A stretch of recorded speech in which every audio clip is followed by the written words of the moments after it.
చెప్పాను మనను. దారిద్ర్యం మరణం భయం ఎంతవరకు శివపూజ ప్రారంభించే వరకే దారిద్ర్య మరణ భయాలు ఉంటాయి. శివపూజ ప్రారంభించాక శివానుగ్రహం వల్ల అవన్నీ తొలగిపోతాయి. అది చెప్పాడు.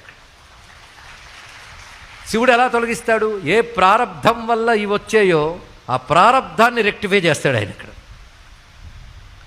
అందుకే ఈయనకి బాగా అలవాటు చేసిందని చిన్నపిల్లవాడికి భగవత్ పూజ అలవాటు చేశాడు, మంత్రజపం అలవాటు చేశాడు, శుద్ధిగా సకాలంలో నిద్ర లేవడం, మంచి అలవాట్లు ఇవన్నీ చేశాడు.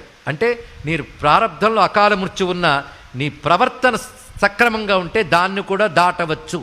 ఈ ఒక్క కథ ద్వారా ఎన్నో తెలుసుకోవాలండి. ఒక కథ ద్వారా ఋషులు ఎన్నో చెప్పదలుచుకున్నారు. ఒకవేళ ఎవరైనా ఇక్కడ శ్రద్ధగా విని ఉంటే ఈ కథలో ఎన్ని సందేశాలు చెప్పామో పాయింట్ వేసి రాసి చూపించగలిగితే వాళ్ళకి శివుడే గొప్ప డిగ్రీ ఇస్తాడు. నేనే చెప్పను. ఒక్కొక్క దానిలో ఎన్ని సందేశమో కనుక నువ్వు చక్కగా ప్రవర్తిస్తే